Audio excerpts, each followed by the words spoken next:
Technology always has mirrored, if not driven, the social and cultural formations of various ages throughout human history. The development of the printing press, the assembly line, factory labor, the internal combustion engine, all have variously changed the way we live in Western society. So too, we live in an age of technological innovation, which will inevitably have a substantive impact on our current forms of life. This has profound effects on the political and cultural climate of the age, as well as art, the way we understand ourselves, our relationship to one another, and more broadly, our place in the world. We live in an age of constant communication, whether it be through older communication methods such as phone or fax, or the new media, email, text messaging, social networking. Young people growing up in this age of technological innovation have acclimated to this multitasking environment. This allows for a profound change in the way that we view our world and our place in it. It's no surprise then when we see these same basic features reflected in art. Modular art, in the way that incorporates various divergent forms of media, from video and images to sounds, both pre-recorded and live, develops a degree of complexity heretofore unseen in music. It is music for a new generation. We have seen a flourish of new and interesting collaborative methods in music, art, and culture. Cliché image of the composer or artist working in solitude to complete his or her own single vision seems somewhat antiquated and quaint in relation to this new method. Art is and always has been publicly consumed, but rarely has it been publicly created. One clear example that exemplifies this new modular method in music is Wikipedia. The wiki model allows separate collaborators to contribute each their own knowledge and skills to the creation of the entire work. What's most interesting about this phenomena, which most clearly ties to the revolutionary spirit in modular art, is not only that it's collaborative, but rather it's not owned by any one person. Through the birth of YouTube and file sharing, we are slowly getting away from the idea of ownership over intellectual works, which, for some, is a welcome change from the traditional capitalist views concerning artistic labor and the ownership of the work of art. A fairly popular way in which one comes to understand an artistic work philosophically is a method called hermeneutics.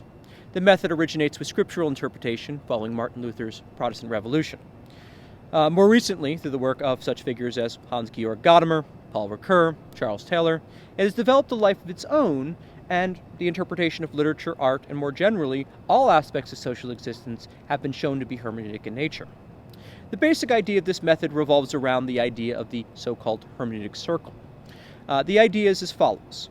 One can only understand the whole work, understood in terms of its parts, and its parts can only be understood in terms of its whole. Take, for example, a novel. There's a sense in which we can say that the plot of the whole is more or less a compilation of the various actions and dialogues of the given characters. But likewise, we can only come to a complete understanding of the characters' dialogue and actions relative to the plot of the whole. Now, clearly there's a circular aspect to this, but it's a virtuous circle, not a vicious circle. Perhaps better, it's circular in one axis, but that circle does not capture a third dimension of movement, that is, its depth. Thus, we get an image of a circle, we get an image not of a circle, but a spiral, increasing in depth on each subsequent exposure to the work of art. Modular art is hermeneutic in spirit, not so much its method of interpreting artistic works, but moreover as a method for composition development of art. The idea of various independent themes coalescing into a whole is the very center of its method. The whole work is made up of the various themes, but the entire composition allows one to rethink how those themes and various performers come together to create something new. Traditionally, music relies upon the dimension of time alone. Aside from the basics of acoustics of a given performance venue, there's not much role for the spatial dimension in music. That's what's really revolutionary about modular art. It integrates the peculiarities of the spatial dimension as well as the temporal. Traditionally, in an amphitheater or concert venue, there's a space for the musicians in the orchestra pit or on the stage, and a separate reserved space for the audience. Generally, the experience of the audience is fixed. One remains seated in the same location, And while there may be subtle differences between one seat and another, from the audience's perspective, the various spatial peculiarities are nullified, and the experience is static. The Modular Zoo project collapses the distinction between performance space and audience space, and attempts to integrate these two spatial zones in new and interesting ways. Imagine a large room with various musicians set up at the far corners of the room. The audience is seated, not standing. Once again. Imagine a large room with various musicians set up at the far corners of the room. The audience is... Third time's a charm.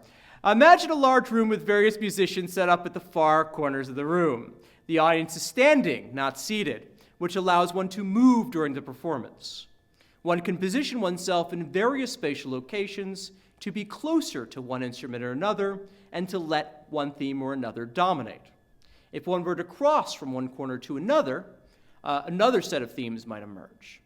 Not only does this collapse the binary opposition between performer space and audience space, but allows the listener to become a participant, allowing one to alter the performance at will. The listener is not in a static position, but a dynamic one. Not only does the audience member become part of the performance, but he or she is a de facto performer, playing, so to speak, the space.